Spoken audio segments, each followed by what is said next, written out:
Hi, my name is Mr. Stewart, and I'm at Warren Middle School. I'm the 7th grade math teacher, and I want to give the opportunity with you to go over the integer rules. Here's a simple problem that integers apply to. You owe Daryl $14 and Natalie $7. How would you write that mathematically? Here's the deal. Integers has a lot to do with money, and that is the easiest part to think about it, and that's what I tell my kids. I tell my kids that positive integers represent money that I have. Negative integers represents money that I owe. So if I take a look at this and think about negatives as money that I owe, and positive is money that I have, it puts us in the context. I owe Daryl 14. Well, if I owe, that's a negative number. Well, I also owe Natalie $7. That's another negative number. So if I want to write that mathematically, O is negative. It's going to be negative 14 I owe Daryl, plus I also owe Natalie 7. So that would be my mathematical equation. Negative 14 plus negative 7. And if I add both 14 and 7, that would be negative 21. Well, that is the first rule of addition with same signs. I'm going to add and keep the sign. So, owing, both had the same sign. I owed Daryl and I owed Natalie. That's the same thing. So I add and keep the sign. Here's an example. Let's say in this case I had money. Well, this is what we're used to seeing. I have $4 in my wallet and I have $2 in change in my car. How much money is that? $6 money I have. Think about it in terms of negatives again. I go shopping. I want to go buy, let's say, Sonic, and I want to go buy a value meal. Well, I have $4. I need to owe $4 for my meal. Well, it's going to cost me $4. I'd say you want to be generous and give a tip. I'm going to owe another $2. Nice tip. Well, how much money am I going to owe? $6. They both follow the same rule. Same sign, add them, and keep the sign. They're both positive, so my answer is positive. Now here's where a lot of people get mixed up. They look at this right here. They see this here. Well, that's our addition sign. You have to remember that problems have 4 operations normally. Addition, subtraction, multiplication, and division. All problems have to have one of those. So that is not a positive number. If you look at this 6 right here, if you just normally see this 6, it's a positive. That's how you interpret it. It's a positive. Unless it's noted with a negative like this, it's a positive number. So let's go on to addition with different signs. So if you have addition with different signs, you're going to subtract and take the sign of the larger. Let's put it into a mathematical sentence. Again, let's think about it in terms of money. Let's say I owe Ken $7. But, let's just write it real quick. I owe Ken $7, but I have $10 in my wallet. I owe 7, but I have $10 in my wallet. Well, think about that. If I owe 7 and have 10, I'm going to go pay Ken my money I owe him so that we get settled. Well, in the long run, when everything washes out, what's going to be the result? I owe 7, I have 10, subtract them, take the sign of the larger, 3. You're going to still come out with $3 still left in your wallet. Okay? But let's say this, you have $2, but you owe 10. Let's say your kids borrow $10 from you, but their allowance is $2 a week. Well, they want to pay you to kind of get this to go away. So if you have 2 and you owe 10, your kids are going to give you the money. They're still going to end up owing you $8. So here's how it works. I'm adding with different signs. So we're going to subtract the values. I'm going to ignore the negatives. Okay? Ignore the negatives. Subtract the values. 10 take away 2 is A. and take the sign of the larger number. Well, is 10 bigger than 2? Yeah, it's negative, so my answer is going to be negative 8. Take a look at the top problem. I'm adding with different numbers, different signs. 10 plus negative 7. They same or different? Well, they're different. So subtract them, ignore the negative. 10 take away 7 is 3. Take the sign of the larger. 10's larger, so positive 3. Now, I specifically wrote my two problems differently. I put the negative first here and the negative second here. The reason I did that is because I want you to understand that it doesn't matter if the negative's before the plus sign or after it. You're still, if you're adding with different signs, subtract the values and take the sign of the larger. Okay? Let's go to subtraction. Subtraction, if you've been doing subtraction, you've been doing the subtraction rules for your entire life. It's just a different way of looking at it. It was never fully explained. So here's subtraction. Add a line, change the sign. Add a line, change the sign. And then we're kicking you over to the addition rules. Okay? So add a line, change the sign, follow the addition rules. Let's do a simple problem that we all know. 4 minus 3. We've been doing this since the 3rd grade. If I hold up 4 fingers and I take away 3, 1, 2, 3, that only leaves me 1. Well, let's relook at the subtraction rules again. Add a line, change the sign, and then go to addition. Well, here we go. Add a line means I'm changing. Add a line, instead of subtraction, it's now addition.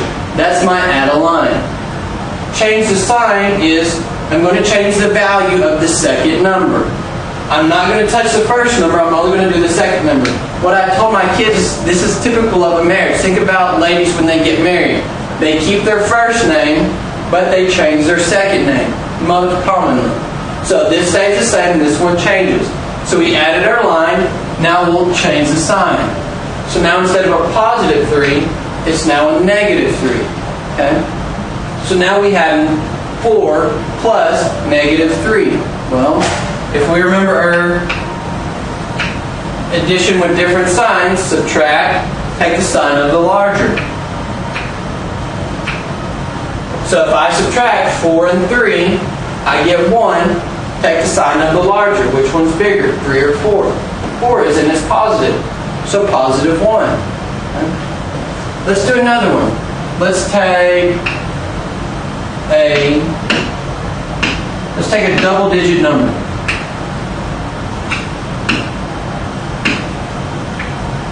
Let's take 12 minus negative 8. Okay. 12 minus negative 8. Okay. Let's follow the subtraction rules. What were they? Add a line, change the sign, and then we do addition. So we add our line, so this subtraction now becomes a positive, a plus, excuse me. Subtraction becomes a plus. We added our line, change the sign. So instead of negative 8, this becomes positive 8. So now we have 12 plus positive 8. Are we adding with same or different? Well, positive here, since there's no sign, it's a positive. Positive here. Same sign, add them,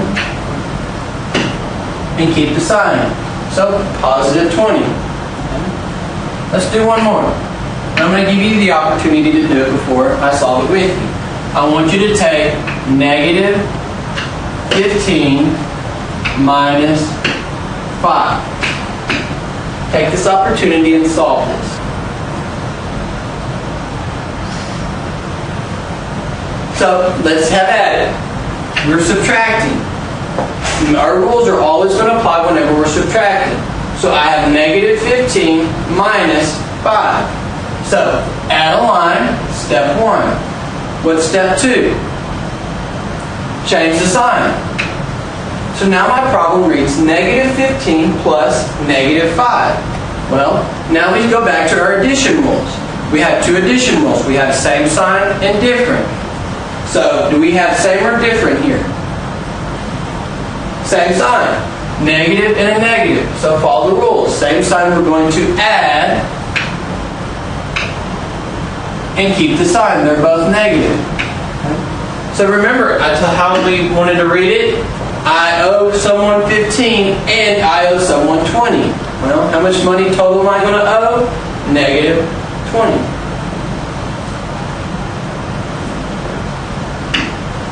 Let's go to multiplication. Let's do an example of multiplication. Multiplication and division are unique. They both follow the same rules, but I want to break them apart for this. Multiplication, same sign, answer's positive. Different sign, the answer's negative.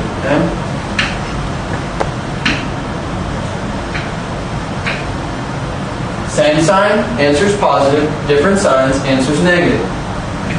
So let's work that. 5 times 4. Let's do our multiplications. 5 times 4. If I have 4 groups of 5 or 5 groups of 4, that's 20. We're used to this. Well, let's see it this way. Negative 5 times negative 4.